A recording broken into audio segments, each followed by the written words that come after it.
Bienvenue sur Work in Process, le podcast dédié aux entrepreneurs qui veulent bosser moins mais mieux en ayant une croissance pérenne.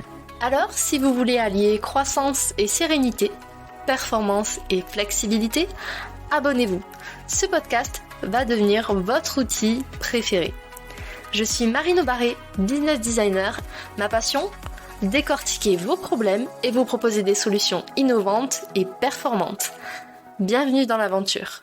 Bonjour à tous et bienvenue dans un nouvel épisode invité de Work in Process. Aujourd'hui, j'ai l'immense plaisir d'accueillir sur le fauteuil des invités William Roy. Salut William, comment vas-tu ? Ça va, merci beaucoup. Je suis très content d'être là. Super, je suis ravie de pouvoir te recevoir. Et pour les personnes qui ne te connaissent pas, William, toi tu es coach professionnel depuis bientôt 10 ans. Ton but, c'est de faire en sorte que tes clients aient une vie exceptionnelle qu'ils ont choisi eux-mêmes, en fait, d'être intentionnels. Et pour ça, il me semble que tu utilises la PNL, l'hypnose et de la philosophie aussi. Est-ce que c'est ça ?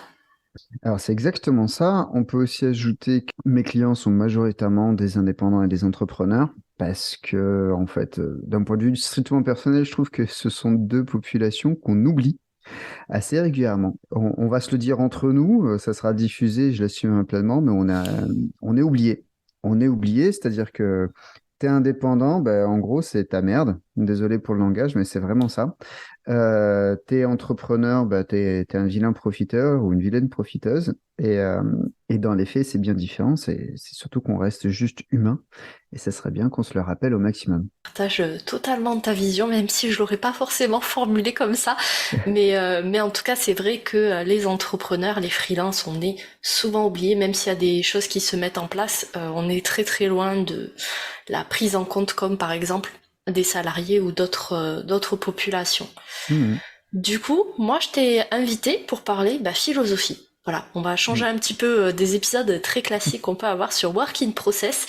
Et on avait discuté tous les deux de culture d'entreprise, de philosophie d'entreprise. Et Mhm. moi, je voulais que tu nous partages ta vision très particulière de comment on peut créer une philosophie d'entreprise qui soit durable. Déjà, est-ce que tu peux nous expliquer comment toi tu différencies la culture d'entreprise et la philosophie d'entreprise ? Alors, on va commencer par la culture d'entreprise parce que c'est ce que les gens connaissent le mieux et enfin, c'est ce dont on entend le plus souvent parler. Mais malheureusement, c'est aussi quelque chose qui est pas si bien connu que ça. On considère qu'une culture d'entreprise, ça pourrait être quelques valeurs qui sont posées sur un tableau pendant un séminaire auquel tout le monde est censé se tenir. En fait, une culture d'entreprise, c'est un cheminement, c'est un process qui va être sans cesse en évolution, puisque, et là je t'apprends rien, tous les processus évoluent à mesure qu'on implique des personnes différentes dans ces process. Ouais. Et en fait, la culture d'entreprise, c'est exactement ça. C'est un processus évolutif qui permet à tout le monde de se retrouver dans la création d'un acte commun qui est celui d'exécuter la mission de l'entreprise, d'exécuter son rôle. Donc le rôle en question, qu'est-ce que ça peut être? Ça peut être plein de choses, mais ça peut être du web design, ça peut être de la commercialisation d'un produit X, Y ou Z, d'une prestation de service, peu importe. Donc l'entreprise, elle a un rôle. La culture d'entreprise, c'est faire en sorte que toutes les personnes qui vont intégrer cette entreprise puissent aider l'entreprise à remplir ce rôle tout en se sentant bien et entendu. On va le boucler comme ça. C'est un peu plus nuancé que ça, mais on va le boucler comme ça parce qu'en fait, ce qu'on oublie, c'est qu'avant la culture, il y a la philosophie d'entreprise. Mais ça, c'est mon avis. Et il y a plein de gens qui vont me dire que j'ai tort, et c'est normal. Euh, mais dans les faits, une culture d'entreprise, elle se négocie, elle évolue. Une philosophie d'entreprise, moins. Et tu le vois dans certaines associations, tu le vois dans certaines entreprises, où la philosophie fondamentale de ces entreprises, de ces associations, elle ne bougera pas. Tu aurais des exemples concrets pour qu'on comprenne mieux ? Je te prends un exemple. Maintenant, je ne vis plus. Avant, je vivais à Marseille. Euh, à Marseille, on a une association qui est très, très reconnue qui s'appelle Un déchet par jour. Cette association, sa philosophie de base, c'est faisons en sorte que tout le monde prenne la peine de ne ramasser ne serait-ce qu'un seul déchet chaque jour qui traîne dans la rue et les rues seront bien plus propres, les gens seront bien plus sensibilisés à la question écologique et tout ira bien. Comment ça se fait? Ça a évolué au fil du temps parce qu'au début, tu as la personne qui a lancé ça, qui avait une manière de faire, et il s'est entouré. Deux nouvelles visions sont arrivées. Elles ont enrichi la manière de faire cette fameuse sensibilisation. Ils finissent par continuer à ramasser des choses chaque jour et aussi à proposer des ramassages citoyens, donc sur certains endroits particulièrement touchés ou particulièrement touristiques, mais aussi aller auprès de certaines entreprises pour faire du team building et de la sensibilisation en même temps. Et ça, ces déclinaisons-là, on pourrait considérer que c'est l'expression de la culture de l'entreprise qui a évolué, mais la philosophie reste la même, qui est chacun est responsable de la planète à son niveau. Et ça, tu l'as dans des entreprises bien plus importantes et connues. Enfin, si on prend par exemple Patagonia, Patagonia à la base, c'est on peut faire du vêtement technique sans flinguer la planète. Et du vêtement technique durable. Mais durable, pas simplement dans le sens écologiquement durable, mais durable dans le sens le temps des polaires qui tiennent la durée. Et d'ailleurs, c'est comme ça qu'ils ont continué à faire leur job. Alors, j'ai un gros trou sur Patagonia qui est, à l'heure actuelle, je n'arrive pas à savoir où est-ce qu'ils produisent. Mais par exemple, parce que ça compte aussi dans le côté durable, mais par exemple, ils font régulièrement des campagnes. Sur les dernières années, ils ont fait plusieurs campagnes de ramenez-nous votre vieille polaire Patagonia pour en acheter une plus au goût du jour, plutôt que d'aller voir deux polaires Patagonia, sachant qu'elles vous durent 20 ans. Si tu claques pas la zipette, évidemment, mais ça, c'est un autre débat. Voilà. Et en fait, si tu veux, cette notion de philosophie, c'est quoi? Ce sont des piliers de conception du monde sur lesquels on est aligné ou on n'est pas. C'est-à-dire, tu t'alignes sur ces piliers-là et après, on voit comment on les traduit. Mais ça, c'est le noyau dur de notre identité et ça, on n'est pas prêt de le renier. Pour un déchet par jour, c'est l'idée de la responsabilisation et de la sensibilisation individuelle. Pour Patagonia, c'est le fait qu'on peut faire du vêtement technique sans flinguer la planète et surtout sans avoir des vêtements qui sont éclatés au bout de 2 ans. Et il y a d'autres entreprises qui sont comme ça, où on va avoir donc ce noyau dur d'identité qui va permettre derrière de créer la culture. Mais créer la culture sans avoir un noyau dur d'identité, c'est juste balancer des jolis post-it et dire c'est bon, c'est OK. J'adore cette introduction, elle est géniale et c'est pour ça que je voulais faire cet épisode avec toi, je partage totalement ta vision. Pour simplifier, la philosophie pour moi c'est vraiment l'ADN en fait d'une marque, d'une entreprise et la culture c'est comment cet ADN va s'exprimer. C'est-à-dire que si on prend un autre exemple qui n'a rien à voir avec le business, quand deux personnes font un enfant, l'ADN se mélange, mais il y a plein de façons pour que ça soit un garçon, ça soit une fille, il soit blond, brun, etc. Et en fait, j'ai beaucoup aimé notre échange de la dernière fois puisqu'on parlait culture d'entreprise et je crois que je te disais sur le fond que la culture d'entreprise c'est pas acheter des tables de ping-pong, un baby-foot, un billard et dire on aime les gens et on est cool, viens bosser chez nous. Ça va au-delà de ça et comme tu le disais, ça va au-delà aussi du fait de simplement avoir des post-it avec des jolis mots écrits dessus mais que ça soit pas appliqué. Alors, en fait, si tu veux, le principe même, c'est d'oublier tout ce délire de dire on a un baby, donc on est cool et on a une culture d'entreprise. Mais ça commence à rentrer. C'est-à-dire que les gens disent on a un baby, mais voici ce qu'on aime faire ensemble. C'est-à-dire que le baby, c'est bien, c'est rigolo 5 minutes, mais en vrai, ce qu'on fait, c'est qu'on a un impact, on fait les choses de la bonne manière, et ainsi de suite. Et là, on commence à rentrer dans une véritable culture du faire. Encore une fois, il y a comment on fait les choses qui compte énormément. Et ce qui est assez intéressant, c'est que les valeurs, on en parlait, toi et moi, on pourrait considérer qu'on a la valeur justice en commun. Tu vois, on va considérer que la justice est très importante pour nous. Mais ta version de la justice et ma version de la justice sont différentes. Et potentiellement, elles peuvent même être carrément antagonistes. Et en fait, ce qui va être intéressant, c'est de créer ensemble une version de la justice qui nous permette de collaborer. Et là, on est dans la création d'une culture d'entreprise, puisqu'une culture, si on en revient aux définitions anthropologiques, qu'est-ce que c'est une culture? Alors attention, accroche-toi, parce que celle-là, je l'ai apprise pour mes examens à la fac et elle m'a pas lâché. Une culture, c'est quoi? C'est un ensemble de signifiants qui font sens pour un groupe donné. Qu'est-ce qu'on dit par là? C'est-à-dire que tu as la culture du skate, tu as la culture du hip-hop, tu as la culture LinkedIn, tu as la culture... Non, mais vraiment, et tu as les cultures d'entreprise. Les cultures d'entreprise, qu'est-ce que c'est? C'est un système où il y a des codes, et des codes qui font sens pour les gens qui font partie de ce système. Point barre. Exactement. Et là où c'est rigolo, c'est qu'une culture d'entreprise, il y a de l'officiel et de l'officieux. On l'a peut-être, je pense qu'on l'a tous vécu, le fameux on fait pas ça comme ça ici. Tu sais, tu arrives dans une boîte, tu fais un truc, on dit non, on fait pas ça comme ça ici. Les fameuses entreprises familiales. Par exemple, ou les entreprises qui se sont jamais questionnées sur comment elles font les choses. Ouais. Mais et en tout cas qui n'ont jamais pris le temps de l'écrire quelque part. Et en fait, c'est un peu le problème, c'est que tu arrives, tu dis bah super, où est-ce que je peux trouver la bonne manière de faire les choses? Tu vas l'apprendre. Comment? On va te l'expliquer. Et merde. Et on a un vrai problème. Et parce que là, la culture, elle est tellement intégrée qu'elle est plus transmissible, ou elle est très difficilement transmissible. Tu soulignes un point important, c'est que une culture d'entreprise, c'est quelque chose qui est quand même assez flexible, assez agile. C'est-à-dire qu'au fur et à mesure que l'entreprise va grossir, elle va faire rentrer de nouveaux éléments qui vont avoir, comme tu disais, des représentations peut-être différentes des valeurs fondamentales qu'on voit dans la philosophie.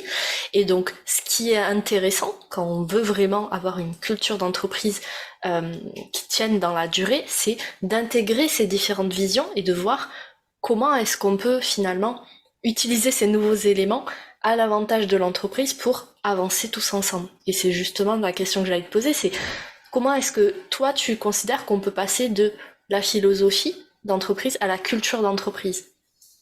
Alors déjà, la philosophie d'entreprise, elle est souvent impulsée par les personnes fondatrices. Ok, donc ce sont des personnes qui se retrouvent en harmonie sur certains éléments fondamentaux, le traitement de la planète, le traitement de l'humain, le traitement d'une thématique, ce genre de choses. Et en fait, cette philosophie-là, euh, elle se traduit en culture grâce au collectif. Et en fait, c'est là où on a un vrai pépin à l'heure actuelle, c'est que on considère qu'une culture d'entreprise doit être insufflée par on va dire, le codir.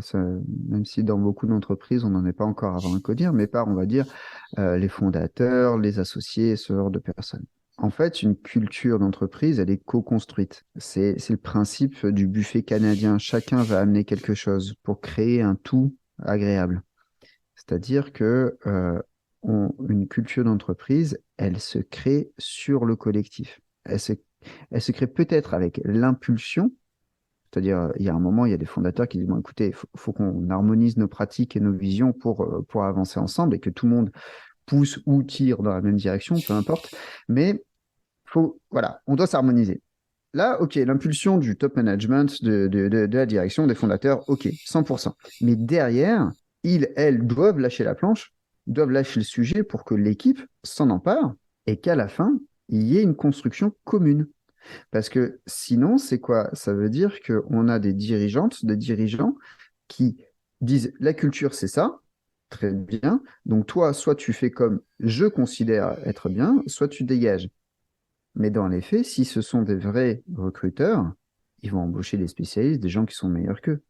Donc potentiellement, ils ne savent pas ce qui est bon, ce qui est pas bon, ce qui est OK et pas OK dans un domaine. Là, je suis en train de travailler avec quelqu'un sur mon branding. Il y a un moment, je ne vais pas lui dire, attends, ça, c'est pas du branding, ça, c'est du branding, c'est son métier. Je lui fais confiance à cette personne. De la même manière que tu fais confiance à ton dentiste, en te disant, ah, tiens, est-ce que vous êtes sûr qu'il faut utiliser la roulette, là? Moi, je serais plutôt parti avec une clé de 12. Non, ça marche pas. Tu vas avoir un spécialiste, tu embauches des spécialistes justement pour qu'ils jouent aux spécialistes et ça marche aussi dans la manière de faire les choses et dans l'approche.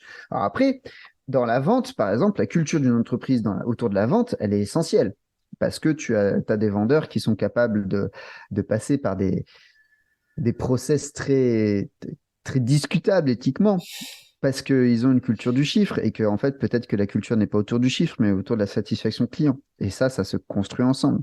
Ne serait-ce que pouvoir transmettre à la personne en charge du développement commercial, justement, le fait que la satisfaction client est un indicateur bien plus important que le nombre de ventes.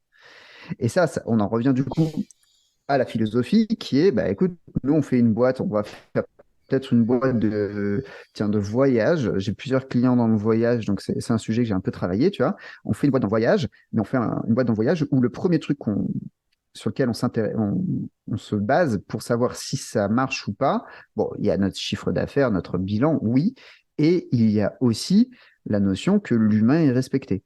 Et donc, ça veut dire qu'on va envoyer des gens dans des hôtels ou sur des compagnies qui sont très bien notées par les employés, sur Glassdoor, par exemple, ou sur d'autres choses, et on va faire en sorte que les humains qui voyagent avec nous soient bien traités aussi. C'est-à-dire qu'ils aient une expérience client de très haute qualité.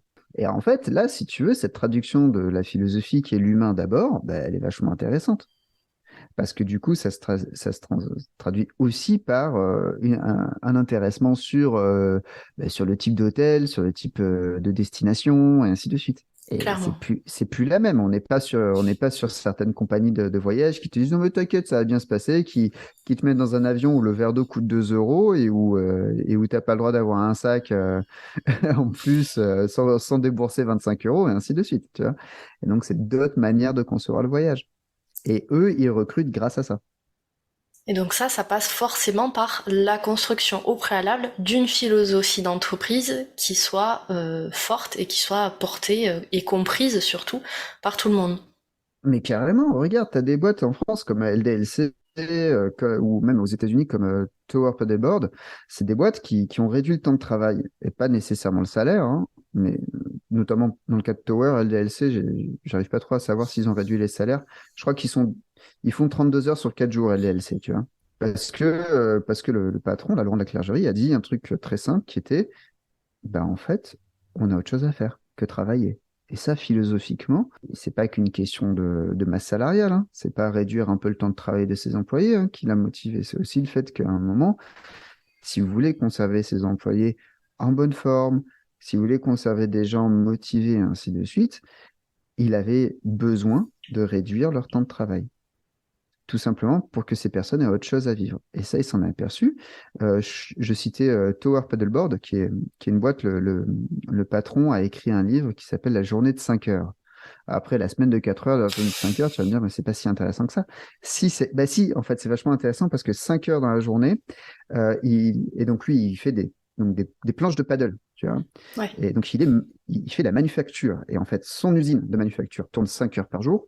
Son SAV tourne 5 heures par jour. Ses boutiques, ses bureaux tournent 5 heures par jour. Et ils font, je dis certainement une bêtise, mais imagine, ils font 8h, 13h. Ils sont basés à San Diego, si je me souviens bien. Basés à San Diego, 8h, 13h, ça veut dire qu'à 13h30, ils ont bouclé leur journée, ils sont soit chez eux, soit en train de manger, peu importe. À 14h, ils ont l'après-midi pour eux.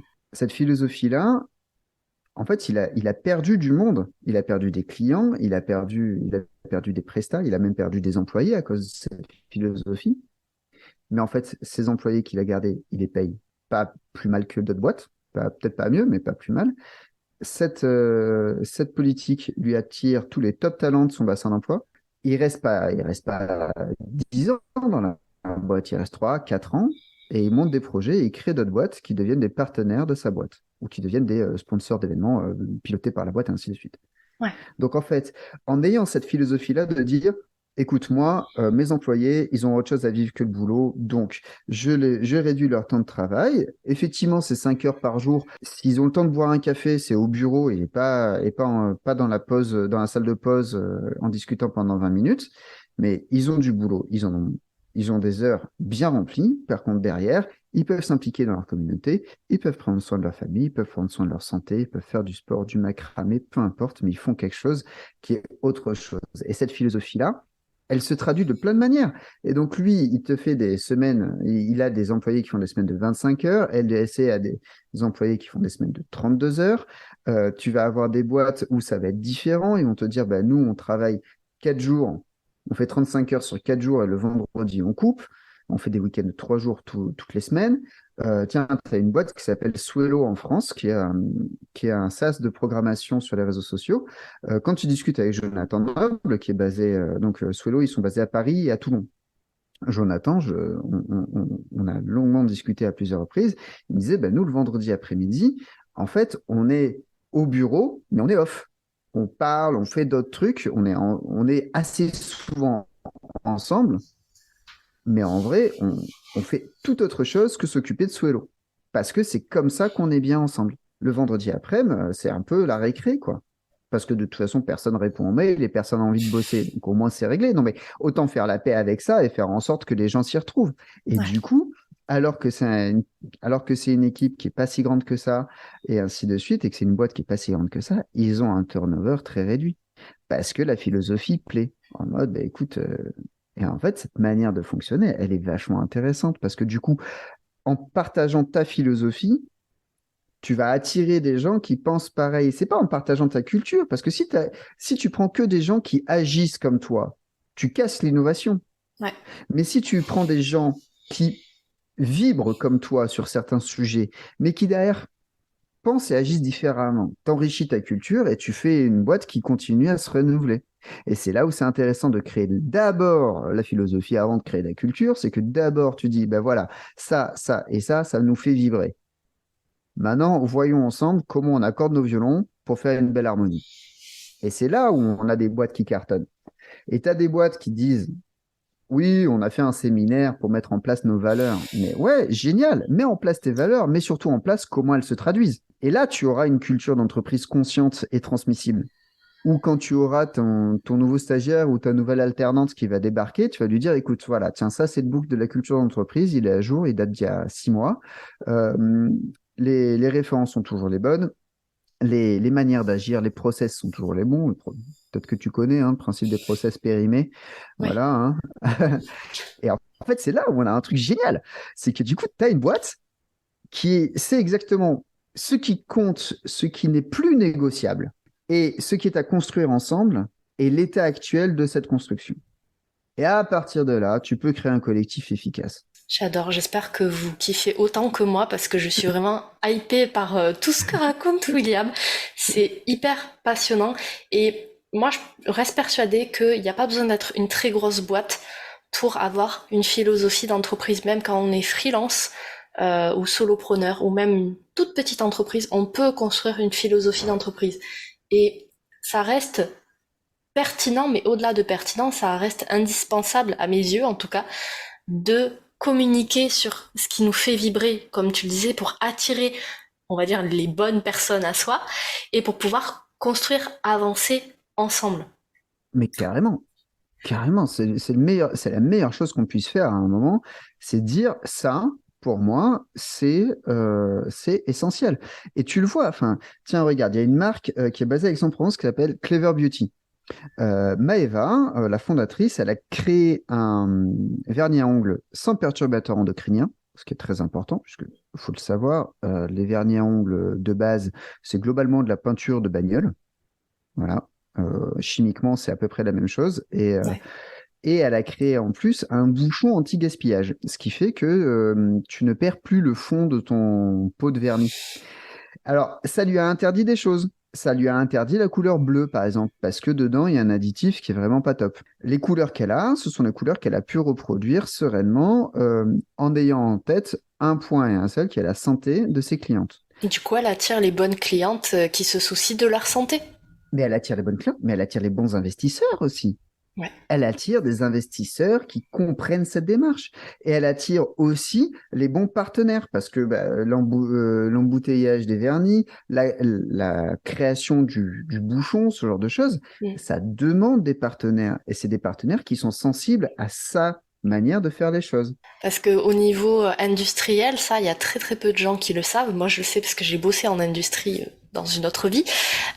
Et en fait, quand on fait une toute petite modification sur un produit, comme pour le bouchon, on a l'impression que c'est pas grand chose, alors que ça demande des mois, voire parfois des années de réflexion, parce que il faut construire les machines aussi derrière qui permettent d'avoir à la fin le dernier bouchon qui permet d'aller au fond de son tube de vernis. C'est ça. Et du coup, elle a fait, alors elle a lancé toute une gamme, hein.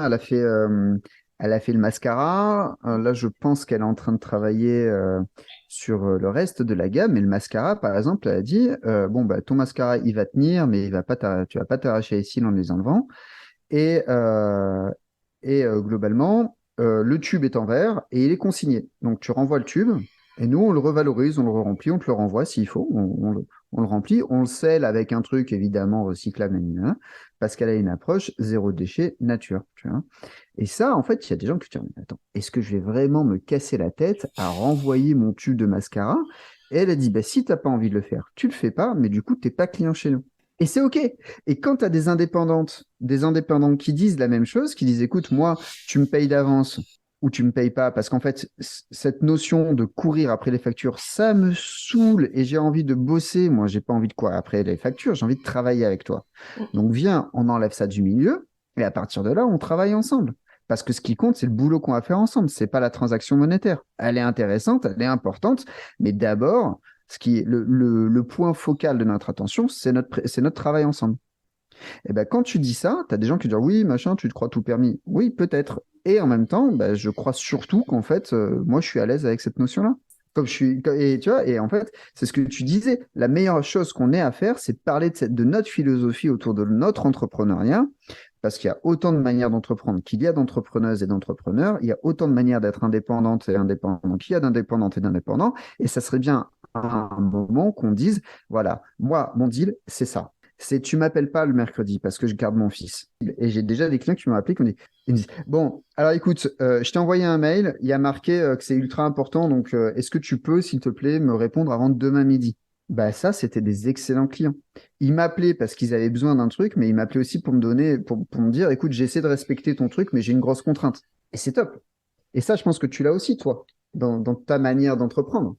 Je le vois, hein, pour info, si un jour vous faites un podcast avec Marine, vous allez recevoir des emails de confirmation, un truc d'onboarding. On est aux petits soins, vraiment. Elle est aux petits soins. Alors là, c'est trop bien. Elle fait très attention aux gens avec qui elle interagit. C'est exceptionnel. Et ça devient une marque de fabrique parce que toi, tu considères qu'à un moment, bah, tes invités au podcast, il faut les prendre en considération. C'est ultra important pour toi. Du jour où tu le dis, ça devient un morceau de ton identité, de ta plateforme de marque avec des guillemets. Et c'est ça qui va faire ton unicité aussi. Et c'est Alors, ça qui est génial. tu viens de teaser tous les prochains invités du podcast, mais c'est pas grave, je suis très Ah contente bon? que t'en parles parce que justement c'est quelque chose que je mettais pas encore en avant parce que c'était en phase de test. Tu vois, j'attendais d'avoir une bonne dizaine, quinzaine d'invités avant de le mettre sur LinkedIn. Mais en fait, moi j'ai une philosophie pour le coup qui est de bosser moins mais mieux. C'est un peu mon Hmm. slogan, ma marque de fabrique. Et en fait, j'applique cette philosophie même aux personnes qui bossent avec moi. C'est-à-dire que pour faire un épisode invité, là on vous parle un petit peu des backstage, on reviendra sur la philosophie d'entreprise après, et pour pouvoir faire un épisode invité, je me suis dit, ok, j'invite qui? Des entrepreneurs, des CEO de start-up, des freelances. Ils ont pas le temps. Ils ont pas le temps et ils vont pas vouloir chercher les informations à droite à gauche. Du coup, qu'est-ce que je vais faire? Ben, je vais construire une infrastructure qui, moi, déjà, me décharge aussi pas mal psychologiquement, mais qui surtout va rassurer les personnes que je reçois, va leur dire là tu écris cette information, là cette information, je te propose ces données, tu les valides en cliquant sur un bouton et en plus t'as un petit message sympa qui s'affiche après. Et l'idée c'est de faciliter le travail pour qu'il y en ait le moins possible à faire finalement. Et bah, c'est un autre exemple d'application de philosophie d'entreprise, c'est-à-dire que pour moi, on n'est pas là pour bosser toute la journée, toute notre vie, etc. On a autre chose à faire. Moi, par exemple, j'ai de la couture, je retape une maison, je peux pas passer H24 de ma semaine à bosser.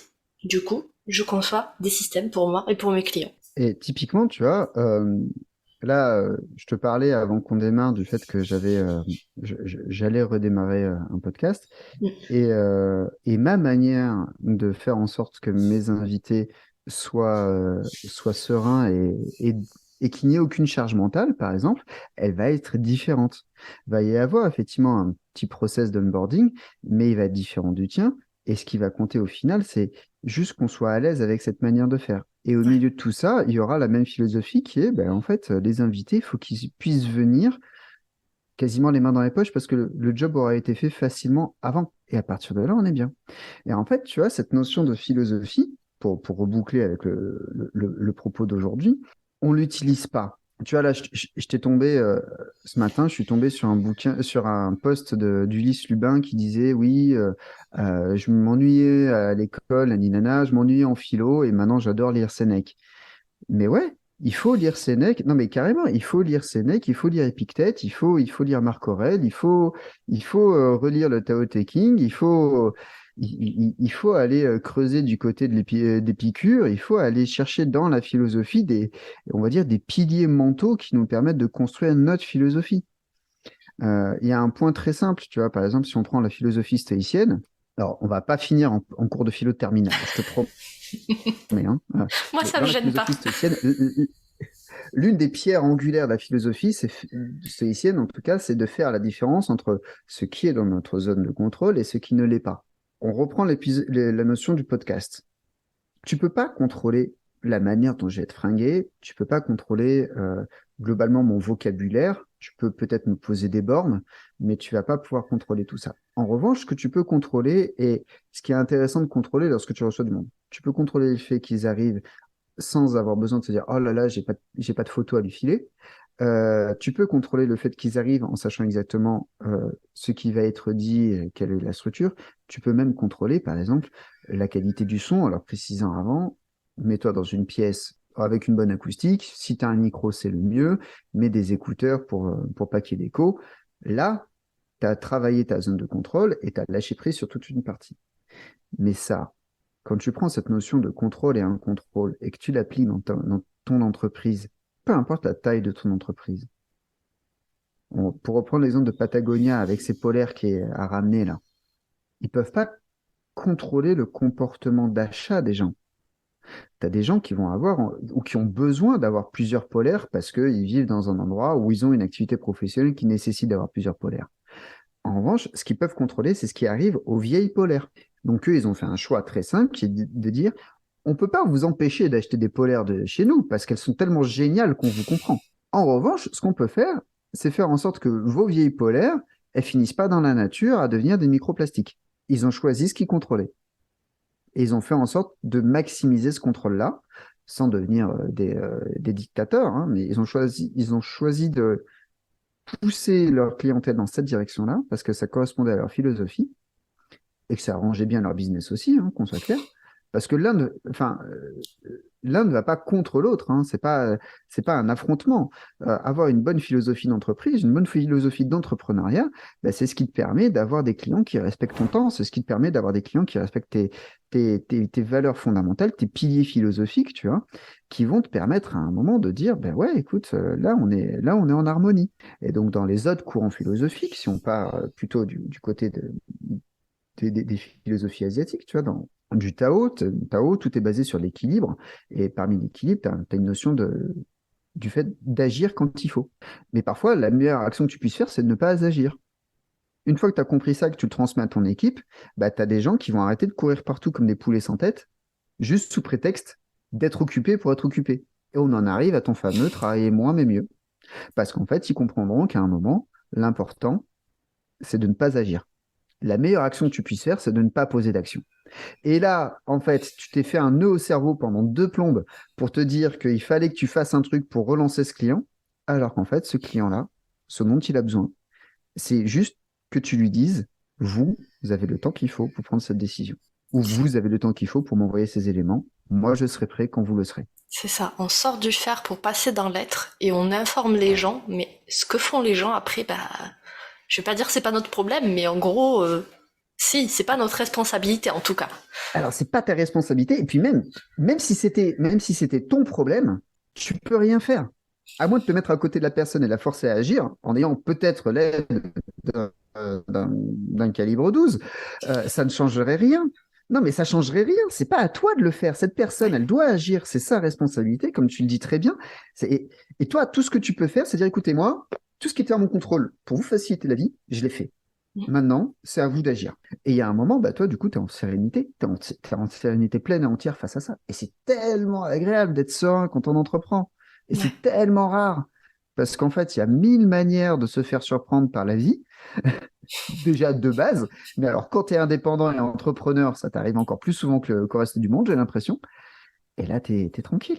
Clairement. Et en fait, quand tu as une bonne philosophie, quand tu as une philosophie définie, parce qu'on va éviter de les caractériser en disant qu'il y a des bonnes et des mauvaises philosophies, puisque, comme dirait Otis, c'est surtout des rencontres. Mais en vrai, quand tu as une philosophie qui est un peu définie, bah, tout va mieux parce que tu sais exactement sur quels fondamentaux tu peux t'appuyer pour guider tes actions. Ce qui est très différent de ta culture qui va être fonction des gens avec qui tu travailles, même en tant qu'indépendant. Quand tu as un collectif d'indépendants qui travaillent ensemble, moi je monte régulièrement au créneau avec d'autres indépendants pour des gros contrats, des trucs comme ça. On crée une culture pour ce contrat-là parce que ce client-là a besoin de ce truc-là. Il a besoin qu'on agisse d'une certaine manière. Entre nous, on va agir d'une manière qui permette à ce client d'avoir la sérénité qu'il lui faut. Mais nous, instinctivement, on fonctionnera peut-être un peu différemment. Et c'est OK, parce qu'en fait, philosophiquement, on se retrouve sur des points fondamentaux. Et c'est ultra important. Et c'est avant même la culture, parce que la culture n'est qu'une traduction de la philosophie. Ça résume bien l'épisode. Et du coup, avant de t'abandonner et de vous abandonner aussi, moi j'ai une dernière question pour toi, William. Ouais. Est-ce que tu aurais des ressources pour les personnes qui veulent commencer justement à s'intéresser, à se réconcilier avec les cours de philo de terminale, genre des bouquins ou des podcasts ou ce genre de choses pour commencer à mettre un pied ou un œil, en tout cas, tout doucement sur le sujet? Alors, le truc, c'est que je suis assez biaisé, parce que moi, il y a un courant philosophique qui me parle énormément, c'est le stoïcisme. Donc là, par exemple, tu as plusieurs bouquins contemporains d'un auteur qui s'appelle Ryan Holiday, qui sont assez intéressants. Et notamment, moi, il y en a un que j'aime beaucoup qui s'appelle, alors en anglais, c'est The Obstacle is the Way. Donc ça doit être l'obstacle et le chemin. Et l'autre, c'est l'ego et l'ennemi. Ce sont deux bouquins du même auteur, Ryan Holiday, qui sont assez intéressants. Après, en vrai, pour moi, un excellent bouquin pour te réconcilier avec la philosophie stoïcienne, bah, tu prends le manuel de Marc, enfin, tu prends les Pensées pour moi-même de Marc Aurèle. Généralement, il est vendu en même temps il est accolé au manuel d'Épictète, et tous les deux sont très intéressants parce que ce sont des phrases courtes, ce sont des réflexions courtes. Donc tu lis, tu laisses poser, tu vois comment ça te parle. Et tu peux aussi avoir la même chose avec le Tao Te Ching de Lao Tzu, qui est vachement intéressant aussi, qui demande un peu plus de travail d'entrée. Ensuite, si tu aimes les vidéos YouTube récapitulatives, je crois que c'est Philosophical Stories, un truc comme ça. Je te retrouverai le lien pour que tu le mettes précisément. Mais bon, tu as plusieurs chaînes anglophones qui résument un peu des courants, des écrits qui sont intéressantes. En termes de podcast, pars du principe que tous les podcasts qui te font faire un tour, enfin tous les podcasts de France Culture qui traitent de la philosophie et qui sont, on va dire, entrée de matière, c'est-à-dire pas un philosophe qui vient me parler d'un point de la pensée de Hannah Arendt sur machin. Là, il faut être accroché, il faut être aguerri, mais tu as des podcasts sur bah, quelle est la pensée de Marc Aurèle, comment Aristote a vécu, ce genre de choses. Là, ça devient vivant et intéressant. Mm. Et ce qui est intéressant, c'est d'aller, bah, ouais, tu vois, France Culture, service public, ils ont une vraie mission d'éducation et ils la remplissent pleinement sur la philosophie, en tout cas. Sur d'autres trucs, on verra, mais en tout cas, sur la philo, ils sont là, quoi. Donc, non, mais vraiment, tu vois, soyons honnêtes, ils font un excellent travail. Et donc, France Culture, pour le côté podcast, sur YouTube, bah, déjà, tu as notamment la chaîne de Daily Stoic, qui est la chaîne de Ryan Holiday, mais tu as aussi, du coup, cette chaîne dont j'ai oublié le nom et dont je vais t'envoyer le lien pour que tu le mettes en description. Ouais. Tu as bien évidemment les écrits de Ryan Holiday et les écrits des classiques, et tu as des gens qui te font des récits autour des classiques sur YouTube. Alors, attention avec des vulgarisateurs comme Cyrus North qui prennent parfois un peu des raccourcis qui sont dommageables, on va le dire. Il fait un très bon travail hein, de pédagogie. Et parfois, il y a des raccourcis qui sont un peu délicats à accepter. Mais on peut commencer par Cyrus North. On peut aussi commencer par Nota Bene, qui en parle un petit peu aussi.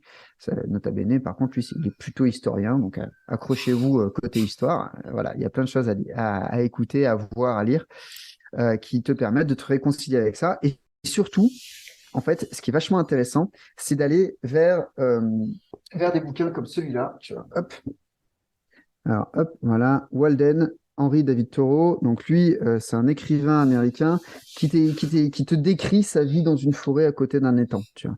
Et là, tu te dis, mais quel est le lien avec la philosophie? Ben, là, en fait, c'est très simple. Il n'y a pas d'autre idée dans ce bouquin que la notion de s'arrêter, de vivre et de regarder.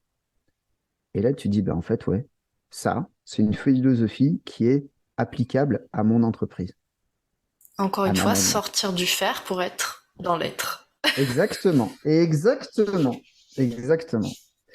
Donc Bah, voilà, quelques références. ok, super. Bah, on mettra les références dans la description, comme ça, si jamais Mhm. vous voulez monter en level sur la philosophie, bah, vous aurez de quoi faire. En tout cas, merci beaucoup, William, pour nous avoir partagé tout ça. Je me suis laissée totalement happer par ce que tu as dit et c'était hyper riche, hyper intéressant. Où est-ce qu'on peut te retrouver si on a des questions à te poser, si on veut t'envoyer du love, des good vibes? Alors, le premier endroit, c'est LinkedIn. Tu tapes linkedin.com William Roy Coach et tu me trouves. Tu me trouves aussi sur Instagram avec ce truc-là. Il y a ma chaîne YouTube Bienveillance Percutante que j'ai un peu délaissée qui va revenir. Et si jamais tu veux que je m'invite dans ta boîte mail, j'ai un Substack, William Roy Coach, pareil. Tu t'inscris et tu reçois une fois par semaine des trucs. Là où je réponds facilement aux questions, c'est sur LinkedIn. Tu m'ajoutes, tu me poses une question et c'est réglé. Super. Bah encore une fois, les liens seront disponibles dans la description de l'épisode. J'espère que cet épisode va vous faire philosopher sur votre philosophie d'entreprise et je vous retrouve la semaine prochaine pour un prochain épisode avec un nouvel invité. Voilà, cet épisode est maintenant terminé. Merci pour votre écoute. Je vous souhaite à tous une belle journée, soirée et à très bientôt dans le podcast. Bye. Cet épisode t'a plu ? Tu peux le partager en me taguant ou lui laisser 5 étoiles sur Apple Podcast. Encore merci pour ton écoute, à très vite.